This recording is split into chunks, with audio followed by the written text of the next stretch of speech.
Notre invité, François Poitou, musicien, bassiste, compositeur et producteur. François, bonsoir, bonjour. Comment aimeriez-vous qu'on vous présente ou comment aimeriez-vous vous présenter? Bonjour tout le monde, eh bien musicien-compositeur, c'est très bien. C'est à peu près on va dire 90-95% de mon activité. La production, c'est quand même un peu moins ce que je fais. Donc musicien-compositeur, c'est très bien. Bon, bah écoutez, donc c'est parfait. Première question. Alors on va essayer d'éplucher le parcours et comment vous en êtes arrivé à ce que vous êtes aujourd'hui. Quand on cherche, quel a été le chemin éducatif qui a conduit François Poitou de l'ingénierie à la musique?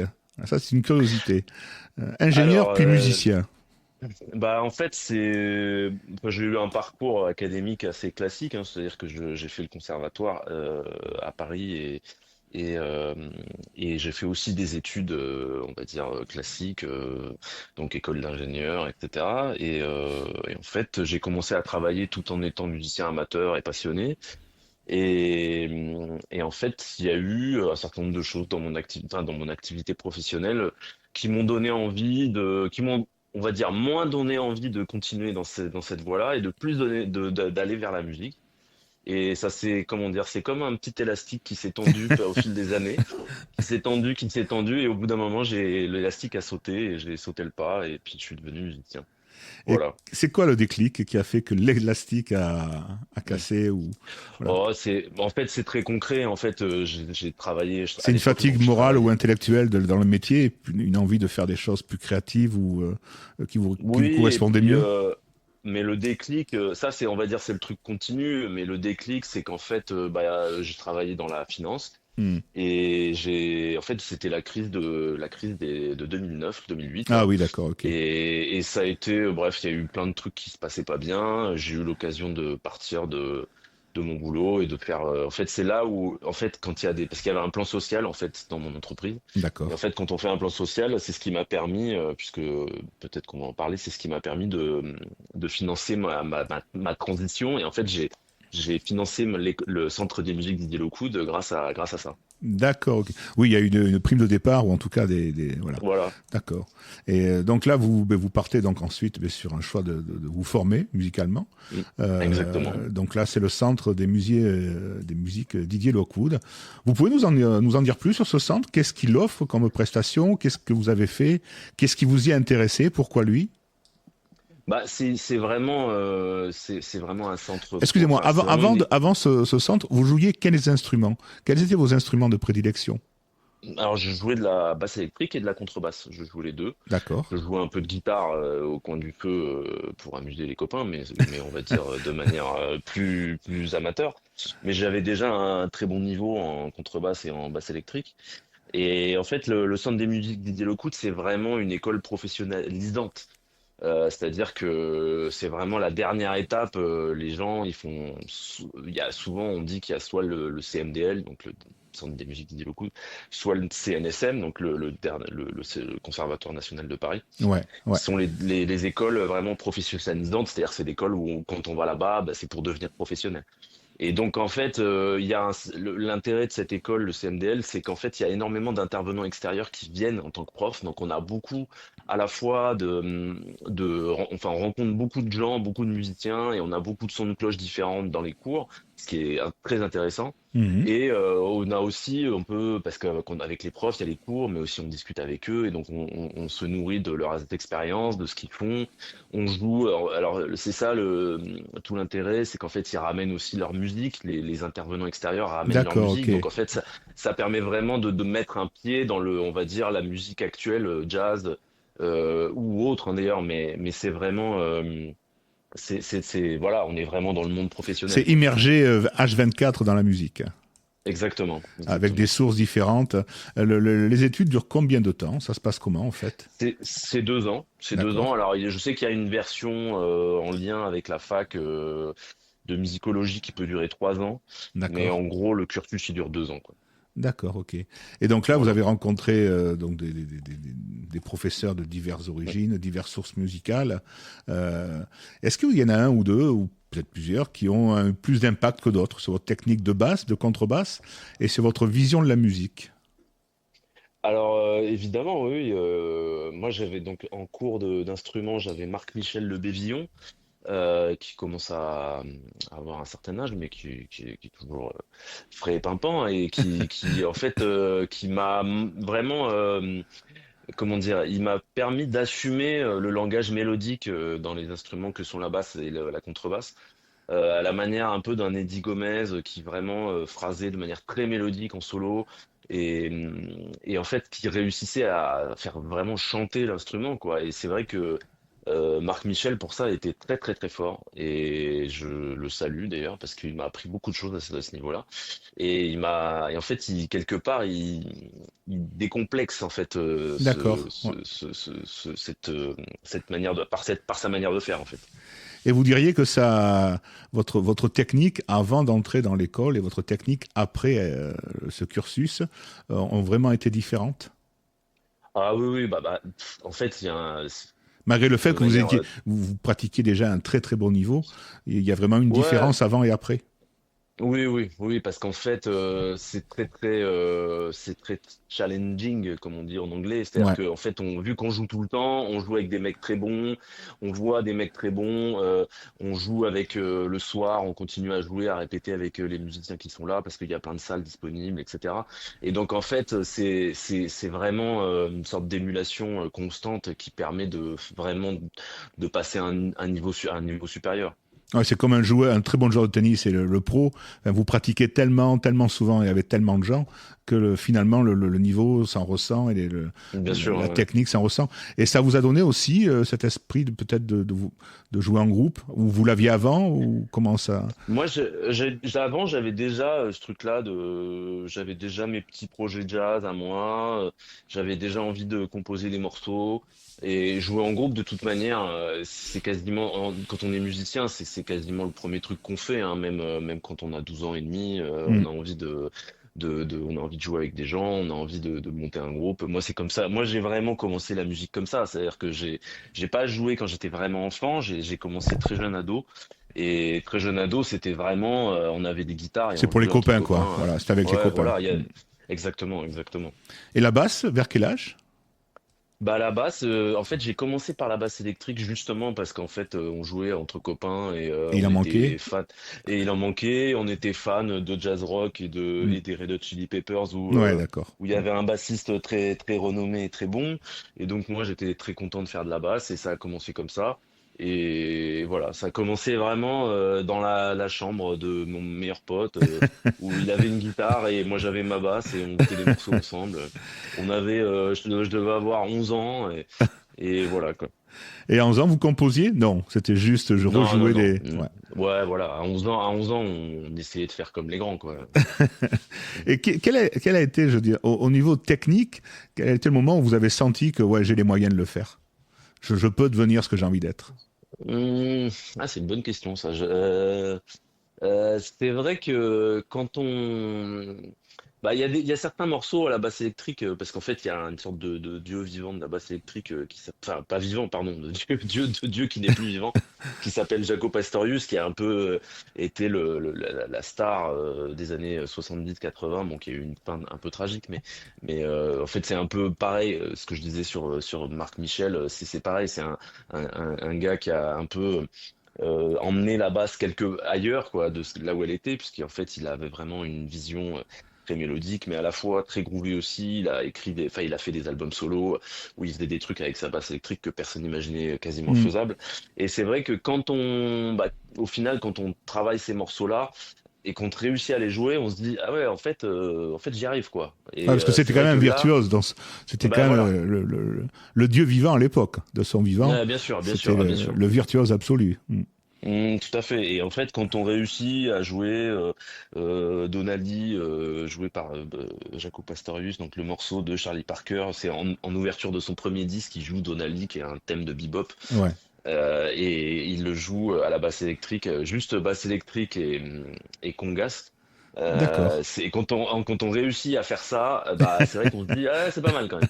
C'est pas mal. J'ai peut-être une chance. Je peux Voilà, essayer. exactement, Et vos parents, exactement. Le milieu familial, comment a-t-il pris? Alors, vous avez suivi quand même un parcours très classique d'études, hein, mais Tout à fait. ce changement, donc, finance, je dirais, musique, le milieu familial vous a soutenu? C'était quelque chose qu'ils ont compris ou ça a été compliqué? Bah, les deux. Ouais, les deux. Les deux, parce qu'en fait, ils ont compris, mais à la fois, ça les a stressés quand même. Hmm. Ça les a stressés jusqu'au moment, en fait, un peu comme pour tout le monde, en fait. Au bout d'un moment, il y a une sorte de déclic, c'est-à-dire que quand j'ai commencé à l'époque, je me rappelle, c'était il y a une dizaine d'années maintenant, en fait, je tournais avec une chanteuse argentine qui s'appelle Natalia Docco. Ouais, Et vous en avez fait, fait pas mal de tournées avec. Hmm. j'ai fait pas mal de Hmm. tournées avec elle, et c'est vrai que à partir du moment où en fait, je me rappelle, je crois on avait fait une date à la Cigale, Hmm. vraiment à guichet fermé. Et c'est vrai que mes parents étaient là et ils m'ont dit, ouais, bon, bah, ok, maintenant, on a l'impression que ça va marcher, quoi. Enfin, que tu vas y arriver, quoi. Oui, parce que vous avez tourné quand même près de 3 ans avec elle, si j'ai bien Oui, oui, compté. oui, oui, oui, Il y a eu oui, 2 tournées, des tout à fait. dizaines de concerts, donc voilà, je Mm. pense que les gens ont pu voir qu'effectivement, vous pouviez vivre de ce que vous faisiez et que vous le faisiez plutôt bien pour pouvoir jouer à un niveau international. Du coup, si vous enchaînez les voyages, les tournées, vous diriez que c'est la rampe de lancement de tout le reste, ces tournées, cet accompagnement. Alors, Natalia Doko, ouais, ça a été, Ouais. c'est vrai que ouais, ouais, je pourrais dire ça, parce que c'est vrai que c'est arrivé assez vite après l'école Lockwood, justement. Et c'est vrai que ça s'est plutôt bien goupillé, c'est-à-dire que c'est arrivé, je sais plus si c'était 1 an ou 2 ans après. Et c'est vrai que bah, quand on participe comme ça à une grosse tournée où il y a plein de dates, et ben on rencontre plein de gens, ce qui permet de faire un peu du réseau pour les années suivantes. Et puis on gagne aussi énormément en expérience, c'est-à-dire que Ouais. Mm. De l'assurance, faire confiance en soi. Ouais. Mm. exactement, exactement, ouais. Et c'est vrai que j'ai un souvenir d'un des premiers trucs que j'ai fait avec elle. C'est vrai que bah sur le coup, c'est un peu stressant. En fait, le premier truc que j'ai fait avec elle, vraiment la première fois que j'ai joué avec elle. Mhm. C'était un direct radio sur enfin sur France Inter, je pense. D'accord. Et j'avoue que un direct radio pour notre premier concert sur une radio nationale, je me rappelle que c'était bien stressant quand même. La pression était là. Et Ouais. ouais, bah ouais, parce que là, un direct radio, on peut pas se tromper, Pas on peut d'erreur. rien faire, Mm. hein. Mm. On n'a pas droit à l'erreur. Et puis en plus, il y a un truc un peu bête, mais quand on fait un concert, hein, même quand on fait une vidéo, un truc filmé quoi, à la télé ou un truc comme ça, bah en fait la vidéo, ça amène autre chose. Là, Mm. la radio, il y a vraiment faut vraiment que la musique soit parfaite quoi. Ouais. Et donc, je me rappelle très bien de ce moment où je m'étais dit, là, ça y est, ça rigole pas quoi. Ça rigole pas. Soit l'auteur Mm. François. C'est, euh, Exactement. c'est Après, vous avez sur vos prestations un regard plutôt bienveillant ou plutôt trop exigeant. Comment vous diriez que vous analysez vos... Est-ce que d'abord vous vous écoutez après ou pas? J'ai rencontré des gens qui s'écoutaient pas après. Est-ce que vous faites partie de ceux qui s'écoutent et qui essaient d'analyser et qui ont plutôt un regard bienveillant ou dur et exigeant? Alors, j'ai plutôt tendance à m'écouter parce que j'aime bien voir comment je joue et je pense que ça fait partie quand même du boulot pour progresser. Et j'ai un regard, on va dire au début, j'avais un regard très négatif. J'étais très D'accord. exigeant. Et plus je vieillis, plus je suis lucide, on va dire. Je vais D'accord. pas dire Ok. que je suis bienveillant, mais je suis lucide. C'est-à-dire que je me dis, ouais, non, mais là, ça c'était bien, ça c'était moins bien, ça c'était super. Voilà. Maintenant, avec les années, l'expérience, je suis plus, comment dire, j'ai un regard, je pense que je me regarde avec plus de recul et j'arrive à voir ce qui est bien Et vous et acceptez peut-être ce ce que qui vous est à êtes progresser. finalement. Voilà. Tout en Exactement, oui, oui, sachant tout à que la fait. perfection, veut dire, même si c'est une cible que tout le monde, enfin, qu'on cherche, c'est quand même très dur à obtenir. Par contre, donner le meilleur de soi, est-ce qu'il y a des soirées ou des concerts ou autres où vous dites, bon là, j'étais fatigué ou j'étais pas bien, ou voilà, ou Bien sûr, ouais. oui, Et de manière oui, oui, générale, ça arrive vous, ça. vous êtes plutôt bienveillant là. Vous dites, ouais, après tout, Bah, vu les conditions, c'était pas mal.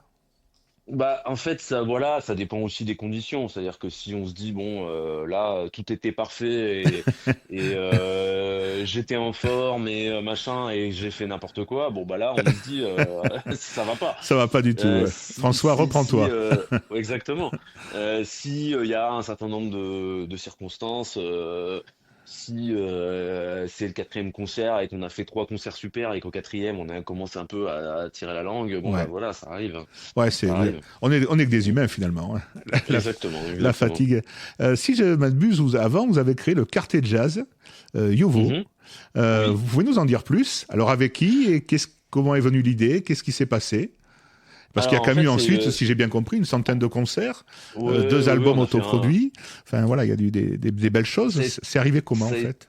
C'était mon premier groupe, quoi, mon premier groupe. Alors en fait, quand j'ai fini, quand je faisais mes études d'ingénieur, en fait, j'étais dans une école de jazz à Paris qui s'appelait Arpège D'accord, et, ok.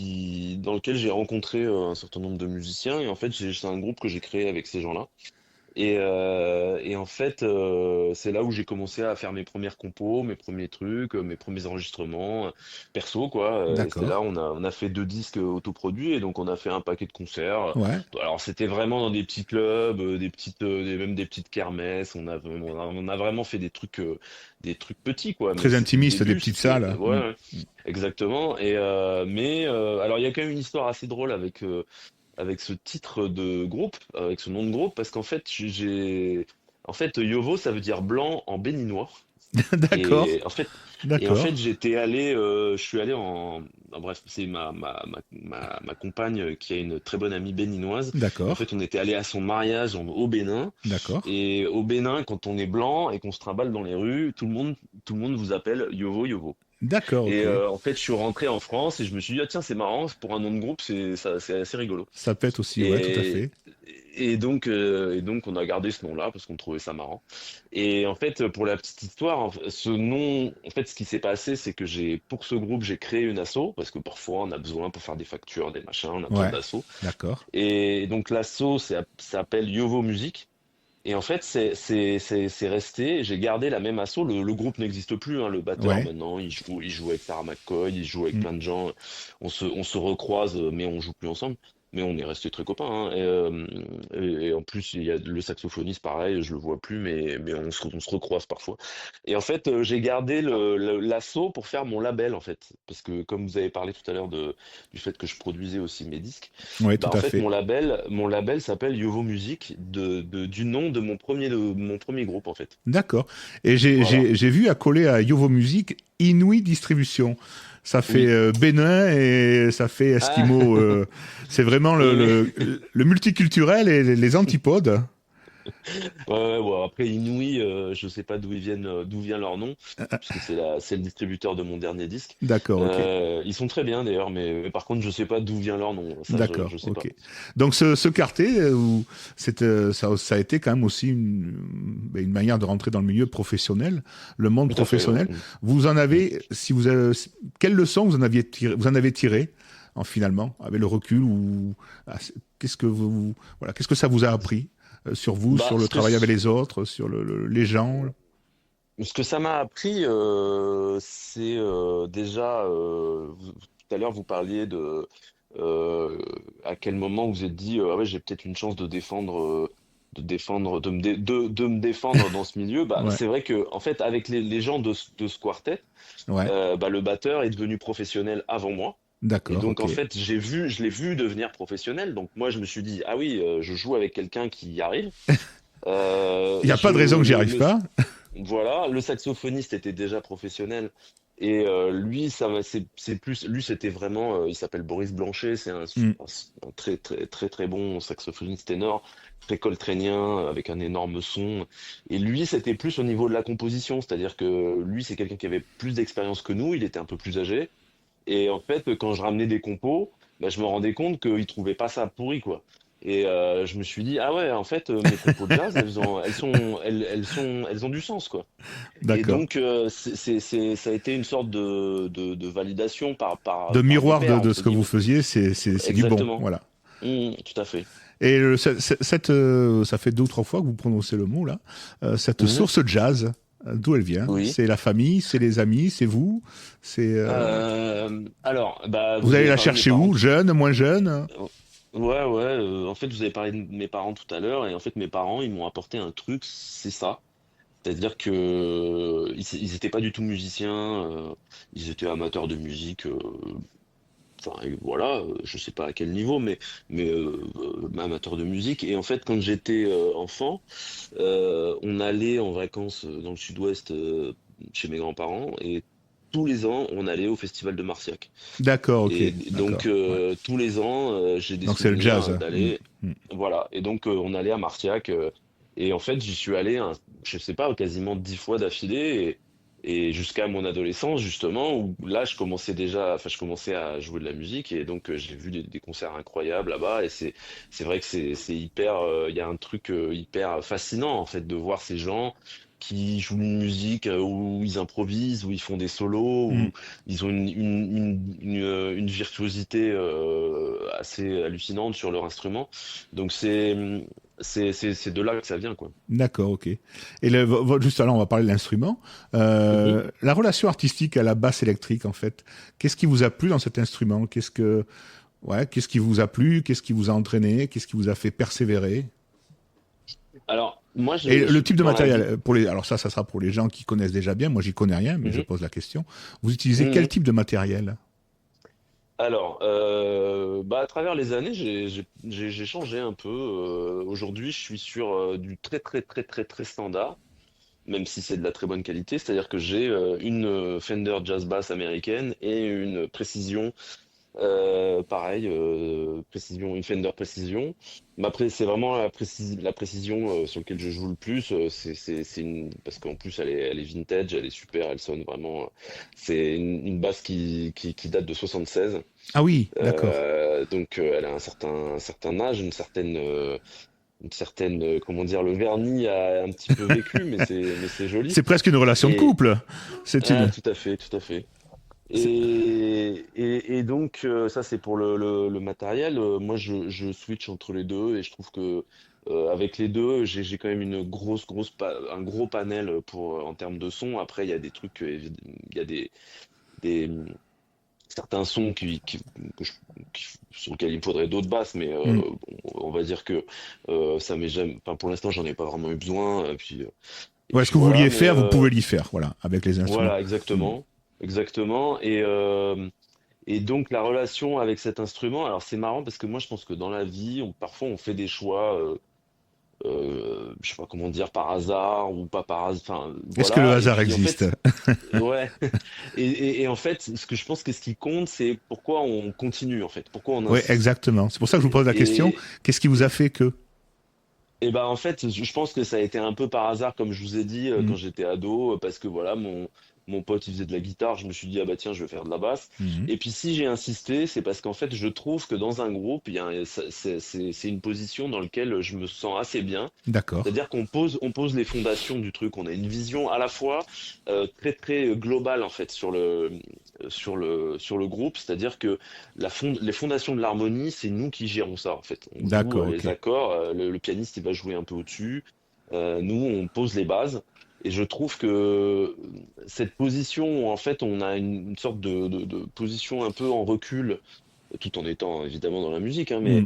mais où en fait on pose les bases pour la construction de tout l'édifice, je pense que c'est quelque chose qui me va bien et dans lequel je me sens bien.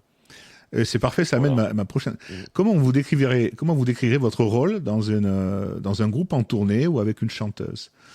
C'est pas seulement l'exécutant, il y a du partage, il y a de l'échange. Et vous, comment vous qualifieriez ce que vous apportez? Alors, c'est une question qui n'est plus musicale quelque part, hein, c'est Exactement, humain, c'est quoi. humain. Voilà, tout à fait. Ouais, ouais, c'est-à-dire que, en fait, ça dépend des gens qu'on a autour de soi. Et la plupart du temps, moi, j'apporte, c'est ce que j'ai remarqué, hein, je sais pas pourquoi ni comment, mais en tout cas, ce que je constate à travers toutes les tournées auxquelles j'ai participé, c'était que j'apportais de la stabilité, de la rationalité, quoi. C'est-à-dire que D'accord. j'étais un peu, parce que quand on est en tournée, parfois, il y a des embrouilles, parfois, il y a des embrouilles, il y a des problèmes, on rate des trains, on arrive en retard, Ouais. etc., etc. Ça arrive, c'est la vie, quoi. Et en fait, on passe beaucoup de temps ensemble et enfin, je vais étonner personne quand je dis ça, mais parfois, les gens, à force de passer du temps ensemble, servent entre eux parce qu'en fait, Ouais, tout à voilà, on fait. n'est pas, c'est de Comme la tout collectif, promiscuité. c'est un process Exactement. normal. Ça va bien, Et ça va moins donc, bien. exactement. Et donc moi, je sais que assez rapidement, j'ai intériorisé ce truc-là et je me suis dit, on peut pas. En fait, il faut être calme dans ces trucs-là parce que sinon c'est la foire quoi. Ouais, ouais. Et donc j'ai toujours eu cette attitude où Apaisant, j'essayais d'être. mm. Ouais, voilà, exactement. Fédérateur, apaisant. Et Mm. exactement parce que je pense que bon après il y a eu des jours où ça se trouve j'ai dit des trucs de travers comme tout le monde hein, Mais de manière mais j'ai générale, dit sur le recul, c'est plutôt ça qui ouais caractérise. voilà Ouais, voilà c'est-à-dire que en tout cas c'est ce que j'essaye de faire. Voilà. d'accord. Et d'un point de vue, alors maintenant plus professionnel, plus musical, les compétences de composition ou d'arrangement que vous Mhm. amenez en tant que bassiste, vous les qualifieriez comment? Euh, eh bien, alors ça par contre, comment qualifier alors, moi, vous parlez donc de mes compositions, on est bien d'accord. Exactement, exactement. Hmm. Alors, moi, comment dire, j'ai un vrai souci, et quand je dis souci, c'est une recherche, c'est plutôt une recherche autour de la mélodie. C'est-à-dire que je D'accord. sais très bien qu'on peut écrire des musiques avec une base rythmique très forte et quelques, on va dire, et un peu de painting, de nappe ou des trucs comme ça, et ça Mm. peut faire des trucs très intéressants. Moi, c'est pas ma vision. Moi, je cherche D'accord. toujours à un moment donné dans mes compos qui est un truc qu'on peut siffloter. C'est-à-dire D'accord, ok. Mm. une mélodie, voilà, des notes qui créent une mélodie qu'on peut chanter. Et ça, pour moi, alors peut-être que ça changera, mais jusqu'à présent, ça a toujours été, Une ça a recherche. été une Mm. constante et une constante dans ce que j'ai fait, quoi. D'accord. Et c'est pas évident, surtout par exemple quand j'ai fait un disque avec, mais on va peut-être en parler, avec la rappeuse Pumpkin. C'est Mm. vrai que quand on rajoute du texte, on peut quelque part se dire, bah la partie mélodique c'est moins important. Je vais pas forcément mettre un thème mélodique très fort vu qu'il y a du texte, vu que tout ça. Et bah en fait j'ai toujours voulu qu'il y ait quand même des mélodies et des trucs chantés quoi. Enfin chantés au sens général, hein. Ok. Et alors, les artistes contemporains, on va aussi Mhm. parler de Pumpkin, mais les artistes contemporains finalement qui ont influencé votre jeu ou vos compositions, bon, je suppose qu'il y en a eu. Ça a été progressif, ça a été des rencontres. Vous y attendez ou pas ou comment vous qualifieriez toutes ces rencontres qui ont ajouté peut-être chacune un petit quelque chose à votre jeu, à vos compositions, jusqu'à arriver à Pumpkin? Alors, alors les gens qui m'ont influencé, je les ai pas tous rencontrés, hein. Parfois c'est juste des disques que j'ai écoutés, Que vous avez hein. écouté, ouais, tout à fait. Et moi, j'utilise souvent cet exemple parce que pour moi, c'est quelqu'un qui a une carrière incroyable et il y a un bassiste que je respecte beaucoup, c'est pas le seul, hein, mais il y a un bassiste, je trouve qui me correspond bien, c'est Dave Holland. Dave Holland, D'accord, ok. c'est un bassiste américain qui a à la fois collaboré avec un certain nombre de musiciens incroyable et qui a été donc embauché comme très bon bassiste Hmm. et aussi à travers ses groupes les musiques qu'il écrit a vraiment créé une œuvre voilà, sur plusieurs décennies. Et il a écrit des morceaux incroyables. Il a eu quasiment parce que maintenant il commence à avoir un certain âge, il a quasiment lancé la carrière d'un certain nombre de plein de musiciens maintenant très renommés. C'est vraiment et ce côté bassiste et compositeur que je trouve vraiment très impressionnant chez lui, et notamment parce que ses compositions sont très intéressantes et très varié, puisqu'il a vraiment fait beaucoup de disques. D'accord. Je vous dis ça parce que j'ai vu, enfin en cherchant donc sur internet, que vous aviez joué quand même avec des gens aussi variés que Chaëlie Couture, Zaz, Nouvelle Mm, Vague, Renan Luce, Paris Combo, Sylvain Riffet, Issambo. Enfin, voilà, c'est mm. c'est un univers musical large et vous avez même redécouvert, on va en parler aussi, la musique, je dirais, le- la musique de Simon Garfunkel, Oui, la oui. musique folk américaine et irlandaise. C'est des choix, c'est des rencontres. Comment ça s'est passé? Est-ce que c'est finalement vous aviez choisi à chaque fois ou c'était des rencontres le bouche à oreille, les opportunités?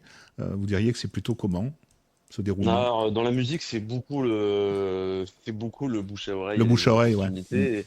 C'est-à-dire qu'on connaît un tel, on connaît Qui recherche. euh, qui recherche exactement. Moi, il y a plein en fait, moi j'ai un certain nombre de copains bassistes. Quand ils sont pas disponibles, je les remplace. Quand je suis pas disponible, ils me remplacent. Et en fait, c'est comme ça qu'on rencontre des nouvelles D'accord, ok. personnes. Hmm, On va remplacer dans un nouveau groupe, donc on discute avec le guitariste avec qui on s'entend bien, hmm. on garde contact, et puis pour la prochaine fois, c'est peut-être lui que j'appellerai, etc. Ça se passe beaucoup comme ça, et en fait, voilà, il y a beaucoup de cooptation, de réseaux assez petits, en fait, Puis hein. tout le monde connaît tout le monde, je suppose, obligatoirement. Hmm. Exactement, exactement. Et en fait, voilà, au bout d'un moment, on finit par avoir une certaine notoriété entre guillemets voilà, de gars sérieux qui fait bien le boulot. Hmm. Et c'est comme ça que ça se passe, quoi. Et, euh, et c'est vrai que c'est assez intéressant justement de jouer avec des trucs assez différent.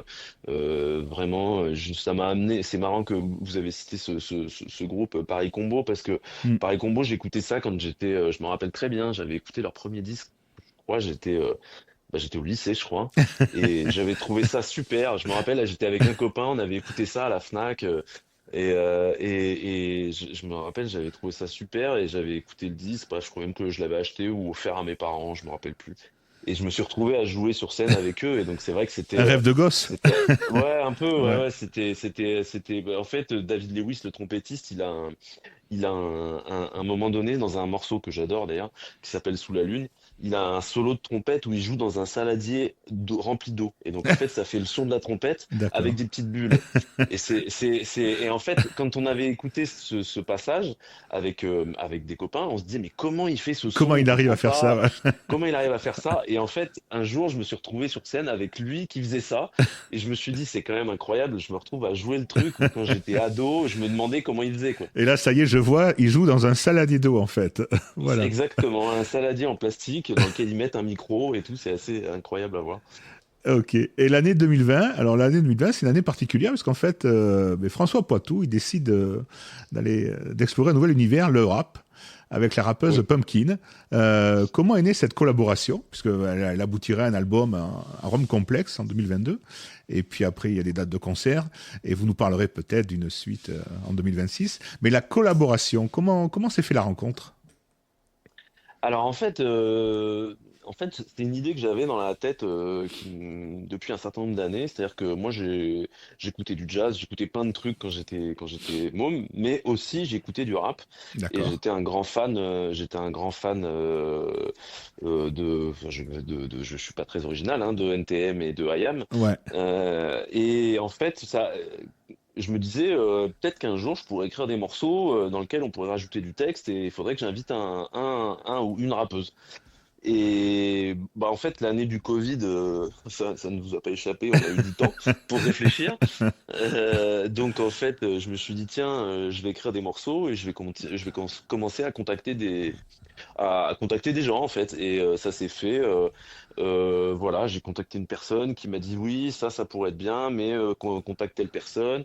Et finalement, je suis tombé sur Pumpkin. On se connaissait pas du tout. D'accord. Je l'ai eu au téléphone, je lui ai expliqué le projet, je lui ai dit écoute, bon j'ai un album, il est pas fini, mais j'ai un certain nombre de morceaux, est-ce que ça te dirait d'écouter? Elle m'a dit écoute oui, vas-y, j'écoute.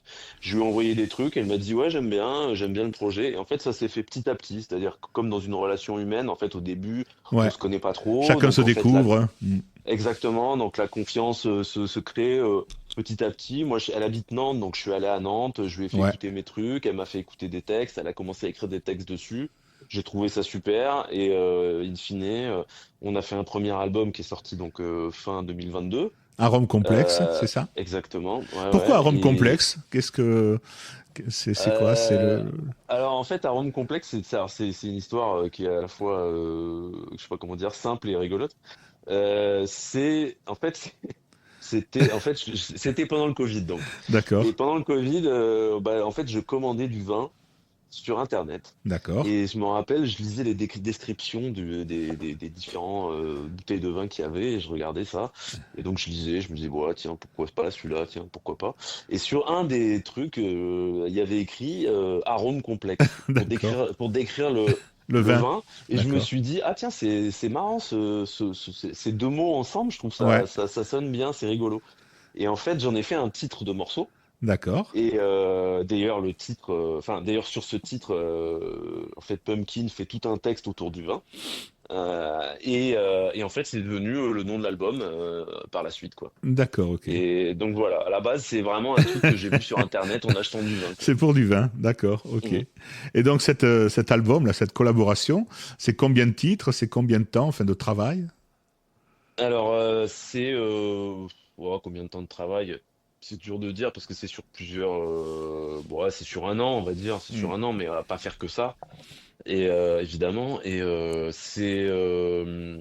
y a 11 titres et il y a 7 titres où Pumpkin est présente. D'accord, Donc en fait, il y a des titres instrumentaux d'accord, et euh, et donc comme vous l'avez dit, il y a la suite qui est prévue pour 2026, qui il va être beaucoup plus un album fait à deux, c'est-à-dire que sur le premier, en fait, c'est moi qui écris de la musique et j'invite Pumpkin dessus. d'accord. Là, on a beaucoup plus travaillé à deux parce que maintenant on se connaît, on a fait des tonnes de concerts ensemble, parce Ouais. qu'en 2023, 2024, on a fait quand même beaucoup de concerts. Ouais, la relation a Euh, évolué, il y a bah, de la confiance, il y a de l'amitié, il y a de la exactement. complicité, il y a tout ce qu'il faut pour faire quelque chose. Exactement. Et donc, en fait, ce qui s'est passé, c'est que j'ai écrit plein de morceaux. J'en ai écrit peut-être une vingtaine. Et en fait, on a choisi ensemble. Et on a D'accord. choisi ensemble et ce qu'on a fait, c'est qu'on a fait des choix en vue de la construction de l'album et en vue de tous les textes qu'elle avait, de ce qui pourrait marcher, ce qui pourrait moins bien marcher, etc. Quand Donc vous on l'a dites que vous vraiment avez écrit construit des ensemble. morceaux, c'est essentiellement musicaux ou il y a des paroles? Non, non, non, moi j'écris pas de paroles. C'est la musique. Peut-être, ouais, moi je fais la musique. Non, non, non, mais peut-être qu'un jour je ferai ça, mais là aujourd'hui je ne me sens pas du tout légitime pour faire ça. Et quand vous dites que donc vous écrivez, ça vous vient facilement, la création musicale?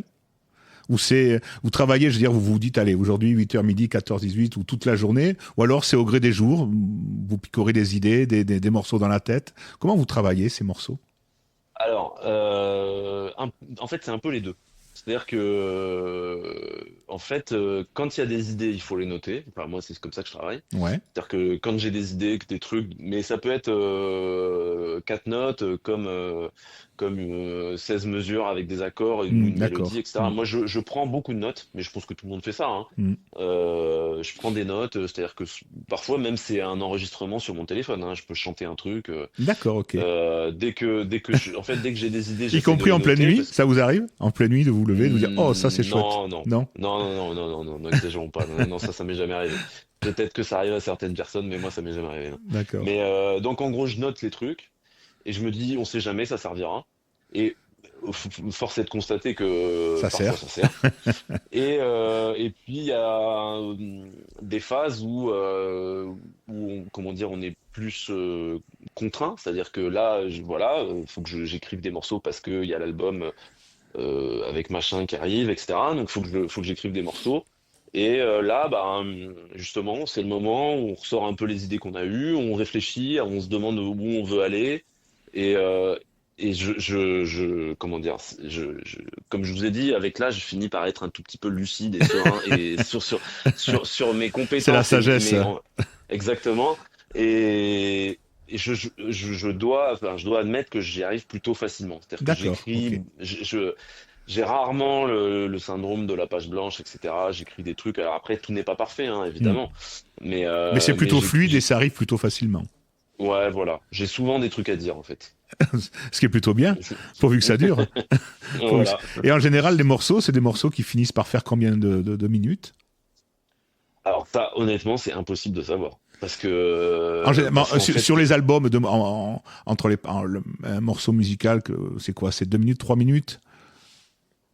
ça, c'est plutôt un format chanson, hein. En jazz, Ouais, ça peut être plus long. Ça peut être plus long. Il peut y avoir des solos qui peuvent être plus longs, il peut y avoir des parties improvisées qui peuvent être plus longues.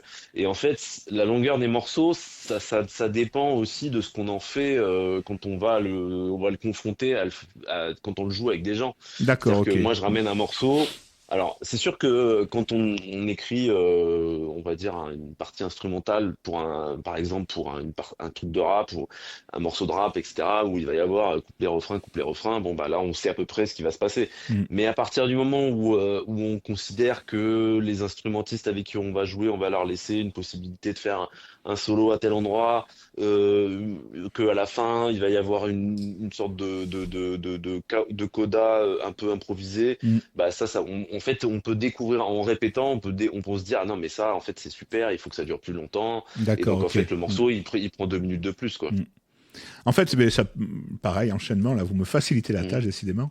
Les formats de concert que vous préférez, ou en tout cas qui vous apportent le festival, des SMAC, des salles intimistes, des orchestres, qu'est-ce que vous préférez, en fait, au final? Le festival, c'est sympa quand même, hein. Le Ouais, festival, c'est sympa parce qu'en fait, bon, alors après, il y a beaucoup de formats hein, pour les festivals, mais c'est vrai que le festival où les gens viennent pour ça, où sont vraiment disposés et viennent là pour écouter de la musique, c'est quand même super sympa parce que je sais pas comment dire, il y a un côté vacances, un côté on est là vraiment pour prendre du pour prendre du plaisir en plaisir et écoutant profiter, quoi. Hmm. et voir écouter des trucs qu'on connaît pas, découvrir un nouveau groupe. Et donc il y a un truc où il y a une spontanéité aussi dans le public qui est vachement sympa en Ouais, on le festival. voit, quoi. Hmm. Euh, Exactement, ouais. Et donc moi j'aime bien ça, hein. J'ai des souvenirs. Hein, le festival, je sais pas si vous connaissez, mais au fin fond de la Bretagne, là, vers Brest, il y a ce qu'on appelle le festival du bout du monde. Non, C'est un je ne très très connais gros pas. festival. Bah, D'accord. c'est un très gros festival et c'est vraiment au bout de la presqu'île, quoi. C'est incroyable parce que c'est un très gros festival. Je crois qu'il y a 10 ou 20 000 personnes, je sais plus. Il y D'accord. a plusieurs scènes et les gens ne sont là que pour ça, quoi. Et donc il y a une ambiance incroyable. Il y a un côté, je sais pas comment dire, Festif, une immense, plaisir, mélange des ouais, genres. Hmm. exactement, voilà, Hmm. tout ça. Et c'est vraiment très agréable. Et donc au fil du temps, donc vous avez des influences jazz, mais aussi Mhm. folk. J'ai vu que Tout vous à aviez fait. redécouvert Simon and Garfunkel Mhm. 2019. Vous vous êtes plongé dans la musique folk américaine et irlandaise. C'est pourquoi enfin, à quel moment, qu'est-ce qui a fait que vous avez eu ce retour? Alors en fait, c'est assez simple. J'ai participé à l'enregistrement d'un hommage à Simon Garfunkel. Ça devait être en 2018-19, je sais plus. C'est en 2019, je crois. C'est au 2019, Homeward d'accord. Bound, Exactement, c'est exactement. ça. Voilà, Donc c'est c'est cet album-là, 2019. Ouais. 2019. Et en fait, avec Morgan Imbo et Elias Driss, qui étaient les Ouais, c'est ça. Mm. chanteurs et chanteuses sur cet album. Et en fait, j'ai redécouvert cette musique. En fait, tous les titres, on les connaît très bien Ouais, parce qu'on les a déjà entendus, etc. Et en fait, les jouer, c'est tout à fait différent parce qu'en fait, faut les jouer, faut les apprendre, etc. Donc, on se rend compte un peu plus de ce qui se passe à l'intérieur. Et en fait, vraiment, je me suis dit, c'est très très beau, les arrangements sont super. Et j'ai voulu faire avec mon quintet jazz, qui est mon autre groupe à côté de celui que j'ai avec Pumpkin. Euh, donc c'est un quintet où il y a des cordes et une clarinette basse, guitare contrebasse. Donc c'est une sorte de jazz un peu intimiste et un Mhm. peu musique classique, on va dire. Mais D'accord. ça reste du jazz. Et en fait, on a fait, suite à l'enregistrement de ce disque, j'ai voulu faire une vidéo avec ce quintet autour d'un des morceaux qu'on avait enregistré sur le disque, donc un morceau qui s'appelle Scarborough Fair.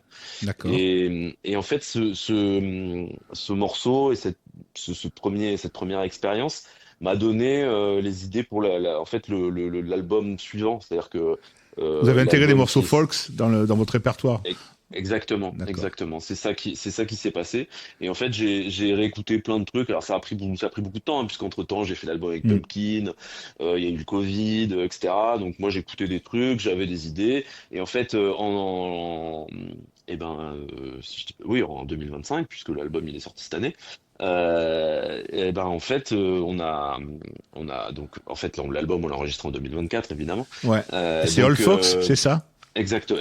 D'accord. Donc en fait, j'ai intégré un certain nombre de chansons que j'avais écoutées au gré de mes recherches et au gré de mes comment dire de mes errances, comme on fait tous Musical. sur exactement Mm. au gré des plateformes, etc. On clique sur des trucs, on écoute et on découvre quelques perles.